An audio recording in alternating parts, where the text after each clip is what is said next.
أعوذ بالله من الشيطان الرجيم پناہ مانگتا ہوں میں اللہ کی شیطان مردود سے۔ بسم الله الرحمن الرحيم شروع اللہ کا نام لے کر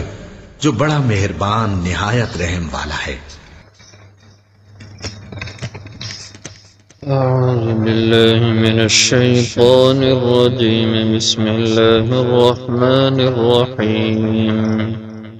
وقالوا لولا أنزل عليه ملك ولو أنزلنا ملكا لقضي الأمر ثم لا ينظرون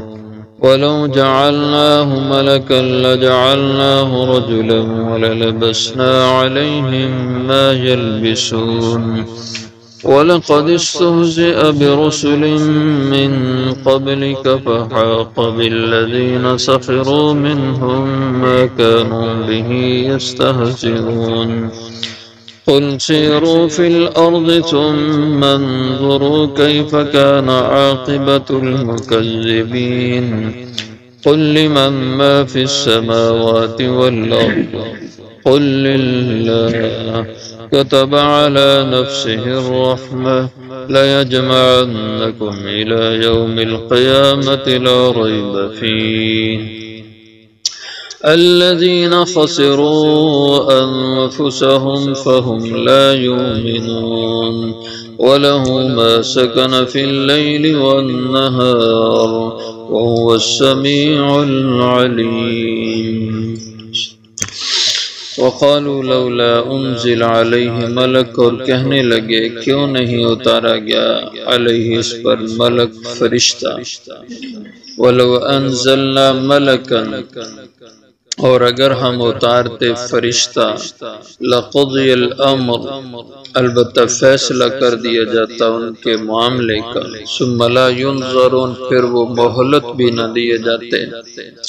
وَلَوْ جَعَلْنَاهُ مَلَكًا اور اگر ہم بناتے اس کو فرشتہ لَجَعَلْنَاهُ رَجُلًا البتہ ہم اسے پھر مرد ہی بناتے وَلَلَبَسْنَا البتہ ہم خلط ملت کر دیتے علیہم ان پر ما یلبسون وہی بات جس میں وہ شک میں پڑے ہوئے تھے وَلَقَدِ اسْتُهْزِئَ البتہ تحقیق مذاق اڑایا گیا برسل من قبل کا رسولوں کا آپ سے پہلے بھی وحاق بالذین سخروا بس گھیر لیا ان لوگوں کو جنہوں نے ٹھٹھا کیا تھا مذاق اڑایا تھا منہم ان میں سے ما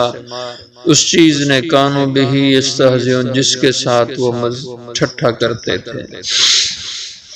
قل کہہ دیجئے سیروا فی الارض چلو پھرو زمین میں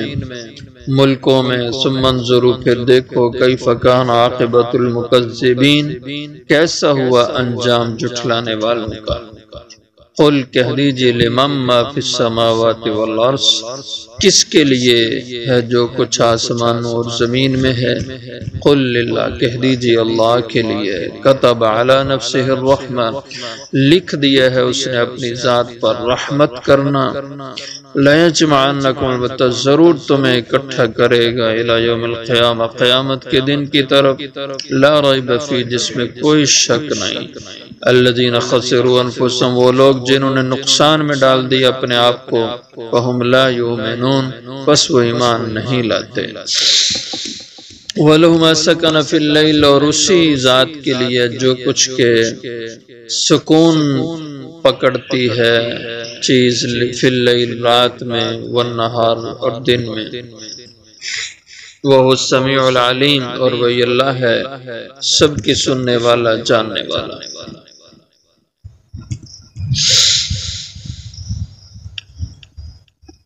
جب قرآن نازل ہو رہا تھا اس وقت کے جو قرآن کے ولی مخاطب لوگ تھے انہوں نے اس پہ شکوک شبہات ڈالے کہ ہمیں کیا پتا کہ یہ قرآن اللہ کی طرف سے ہے یہ کلام اللہ کا بھیجا ہوا ہے ہمیں تو تبھی یقین آئے جب ہم دیکھیں فرشتہ آسمان سے اترتا ہوا اب آپ کہتے ہو کہ فرشتہ یہ کلام لاتا ہے لیکن ہمیں کیا پتا ہماری نظروں میں آئے ہمارے سامنے فرشتہ آئے اور ہم اس فرشتے کو دیکھیں اور وہ فرشتہ ہم سے بات کرے، ہمیں مخاطب ہو، جیسے گزشتہ آیت میں اترا کہ آسمان سے لکھی ہوئی کتاب اترے، ہم اس کتاب کو ہاتھ لگائیں، دیکھیں کہ واقعی یہ سیدھی آسمان سے آ رہی ہے، ہم تب ایمان رکھیں، تب یقین لیں۔ اللہ جل شانہ فرماتے ہیں اگر ہم ایسا کر بھی دیں، ان کے کہنے پر آسمان سے فرشتہ بھیج دیں اور یہ فرشتے کو اترتا دیکھ لیں اور اس کے بعد بھی یہ ایمان نہ لائیں، تو پھر ہماری طرف سے ان کا فیصلہ اسی وقت فوری کر دیا جائے گا کہ ان پہ اللہ کا عذاب آ جائے گا، ان کے ختم کر دیا جائے گا، کیونکہ یہ اللہ کا دستور ہے جو قوم فرمائش کر کے معجزہ مانگے پھر اس کا انکار کرے، اللہ اس کو پھر نہیں چھوڑے، اس پہ اللہ کا عذاب آ کے رہتا ہے۔ گزشتہ قوموں میں اس کی مثالیں موجود ہیں۔ وقال، اور کہنے لگے لولا انزل علیہ ملک، کیوں نہیں اتارا جاتا اس پر فرشتہ، ولو انزلنا ملکا، اور اگر ہم اتارتے فرشتہ ہی، ان کے کہنے پہ وہ فرشتہ آتا ہی اس کو دیکھتے اور پھر یہ انکار کرتے، لقضی الامر، تو اس وقت البتہ فیصلہ کر دیا جاتا ہماری طرف سے ان کا معاملے کا، یعنی ان کی زندگی کا ہم خاتمہ کر دیتے۔ ثم لا ينظرون، پھر انہیں ذرا کچھ بھی وقت کے لیے ڈھیل نہ دی جائے، مہلت نہ دی جائے۔ وَلَوْ جَعَلْنَاهُ مَلَكًا، اور پھر بھی اگر ہم فرشتہ اتاریں، ظاہر ہے کہ فرشتہ اصل شکل میں آئے تو انہیں تو وہ نظر ہی نہیں آئے گا، کیونکہ فرشتے اب بھی یہاں مسجد میں فرشتے موجود ہیں لیکن ہمیں تو نظر نہیں آتے۔ حضور اکرم صلی اللہ علیہ وسلم کے پاس بھی فرشتے اترتے تھے، جبریل امین، لیکن حضور کے پاس صرف 2 دفعہ اپنی اصل شکل میں آئے اور حضور نے ان کو دیکھا، لیکن حضور کے پاس جو روٹین میں فرشتے جبریل آتے تھے وہ انسانی شکل میں آتے تھے۔ حضرت دہیہ کلبی رضی اللہ عنہ ایک صحابی تھے، اکثر ان کی شکل میں، ان کی صورت میں حضرت جبریل کی آمد ہوتی تھی اور حضور اکرم صلی اللہ علیہ وسلم کو آ کے وحی دے کے جاتے تھے، یا کبھی پردہ غیب میں رہتے، حضور کو نظر نہیں آتے تھے لیکن آپ پر وحی کی کیفیات طاری ہو جاتی تھی، اور بیٹھا ہوا مجمع کسی کو نظر نہیں آ رہا لیکن حضور کی ذات اقدس پہ وحی کی کیفیت طاری ہو جاتی اور فرشتہ آتا، وحی دل میں ڈالی جاتی اور وہ واپس جاتا۔ 2 دفعہ صرف حضور نے اپنی اصل شکل میں فرشتے کو دیکھا، تو فرمایا اگر فرشتہ ہم اتارتے پھر بھی تو اس کو انسانی شکل میں بھیجتے نا، انسانی شکل میں آتا، پھر یہ کہتے او جی ہمیں کیا پتا ہے یہ تو انسان ہے۔ تو اس لیے فرمایا کہ ان کی بات کا کوئی حل نہیں ہے، یہ ضد پہ اترے ہوئے ہیں۔ وَلَوْ جَعَلْنَاهُ مَلَكًا، اور اگر ہم اتارتے، بنائیں ان کے کہنے پہ آنے والے کو فرشتہ، جو بھیجے ہم فرشتہ، لَجَعَلْنَاهُ رَجُلًا، تو ہمیں پھر بھی اس کو انسان بنا کے بھیجنا پڑتا، یعنی انسانی شکل میں، انسانی روپ میں بھیجنا ہوتا، اور جب ہم انسانی روپ میں بھیجتے تو وَلَلَبَسْنَ عَلَيْهِمْ، البتہ ہم پھر ان پہ معاملے کو خلط ملط کر دیتے، مَا يَلْبِسُونَ، جس میں اب یہ شک میں پڑے ہوئے ہیں، پھر ان کا شک وہیں کا وہیں رہتا اور یہ کہتے یہ تو انسان تھا۔ اس لیے فرمایا وَلَقَدِ اسْتُهْزِئَ بِرُسُلٍ مِّن قَبْلِكَ، آپ ان کی ان حرکات سے، ان کی ان بدتمیزیوں سے، طرح طرح کے اعتراضات سے آپ پریشان نہ ہوا کریں، گھبرائیں نہیں، خوف نہ کھائیں، مطمئن رہیں، اور یہ جو کچھ آپ سے ہو رہا ہے یہ اللہ کے رسول نے سب سے ہوتا رہا۔ جیسے آج اہل علم اور دیندار طبقہ دین کے ساتھ جڑا ہوا، دین کی خدمت میں، محنت میں، دین پہ جم کے جو چل رہے ہیں، آج ان پہ طرح طرح کے مصائب آ رہے ہیں، مشکلات ہیں، پریشانی ہیں، طرح طرح کے تانے ہیں، لیکن فرمایا گھبرانا نہیں۔ یہ سب کے سب جو لوگ اصلاح امت کا کام کرنے والے، سب کو ان حالات کا سامنا کرنا پڑا۔ وَلَقَدِ اسْتُهْزِئَ بِرُسُلٍ مِّن قَبْلِكَ، اور البتہ تحقیق مذاق اڑائے گئے رسولوں کے، من قبلک، آپ سے پہلے بھی، آپ کے ساتھ ہی نہیں یہ کچھ ہو رہا، یہ پہلے پیغمبروں کے ساتھ بھی ایسا کیا جاتا رہا، اس زمانے کے کافر یوں ہی کرتے۔ فحاق بالذین سخروا، پس گھیر لیا ان پہلے لوگوں کو بھی جنہوں نے ٹھٹھا کیا تھا ان کی قوم میں سے، ما کانوا، اس عذاب نے کہ کانوا بہ یستہزئون، جس کے ساتھ مذاق کرتے تھے، یعنی عذاب کا بھی وہ مذاق اڑاتے تھے، آخر وہ عذاب انہیں پھر اپنی لپیٹ میں لے لیتا تھا۔ تو یوں ہی یہ لوگ بھی اگر اپنی حرکات سے باز نہ آئے تو اللہ اپنے دستور کے مطابق ان پہ بھی اسی طرح عذاب لائیں گے۔ ان کو یقین نہیں آ رہا ان باتوں سے تو قل انہیں کہہ دیں سیرو فی الارض، گھومو پھرو چلو ملکوں میں، دوسرے علاقوں میں جاؤ،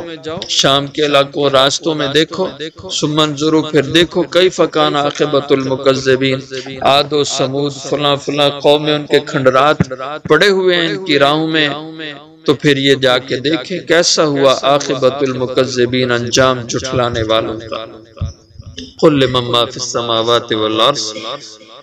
کہہ دیجئے جو کچھ بھی آسمان و زمین میں ہے سب کا سب اللہ کے اقتدار میں ہے، اللہ کے اختیار میں ہے۔ قل، کہہ دیجئے لمن، کس کے اختیار میں ہے، کس کے قبضہ قدرت میں ہے جو آسمان و زمین میں ہے؟ قل للہ، فرمائیں انہوں نے کیا جواب دینا ہے، آپ ہی جواب دیں کہ یہ سب اقتدار اس کائنات میں، آسمان و زمین میں، سارے کا سارا اختیار للہ، اللہ کی ذات کے لیے۔ اس لیے اس اللہ کو تمہاری عبادتوں کی ضرورت نہیں، تمہاری اطاعت کی ضرورت نہیں، محتاج نہیں ہے، وہ تو بے نیاز ہے، ساری کائنات اس کی ہے، لیکن یہ تمہارے فائدے کے لیے کہ تم اس کی بندگی کرو، اس کے تابع فرما ہو، وہ خوش ہو کہ تمہیں اپنے انعامات سے نوازے۔ کتب علی نفسہ الرحمہ، اس نے لکھ لیا ہے اپنی ذات پر رحمت کرنے کو، عرش الہی پہ اس کے ماتھے پہ ایک طرف پہ لکھا ہے رحمتی سبقت علی غضبی، میری رحمت میرے غضب پہ یہ غالب رہے گی۔ اللہ کی رحمت ہی کا تقاضا ہے، اتنی انسان کی نافرمانیاں اور پھر بھی اللہ کا رزق کھا رہا ہے، عیش کی زندگی گزار رہا ہے، اس کی بغاوت ہے اسی کی دھرتی پہ، پھر بھی عیش کر رہا ہے، یہ اسی کی رحمت کا نتیجہ ہے۔ لا یجمعنکم الی یوم القیامہ، لیکن ایک بات طے ہے، البتہ وہ ضرور تمہیں جمع کرے گا قیامت کے دن کی طرف، یعنی حشر میں لائے گا، لا ریب فیہ، جس کے وقوع میں کوئی شک نہیں۔ الذین خسروا انفسہم، وہ لوگ جنہوں نے خسارے میں، نقصان میں ڈال دیا اپنے آپ کو حق کی مخالفت میں، فہم لا یؤمنون، ان سے اب کوئی توقع نہیں کہ وہ ایمان لائیں گے۔ وَلَهُ مَا سَكَنَ فِي اللَّيْلِ وَالنَّهَارِ، اللہ کی قدرتیں بہت وسیع ہیں، اسی کے دائرہ اقتدار میں، اسی کے اختیار میں، اسی کی ملکیت میں ہے۔ ما سکن فی اللیل والنہار، وہ ساری مخلوقات جو سکون پکڑتی ہیں رات میں، اور والنہار وہ جو سکون پکڑتی ہیں، آرام کرتی ہیں دن میں۔ چرند پرند یہ دن سارا گھومتے پھرتے ہیں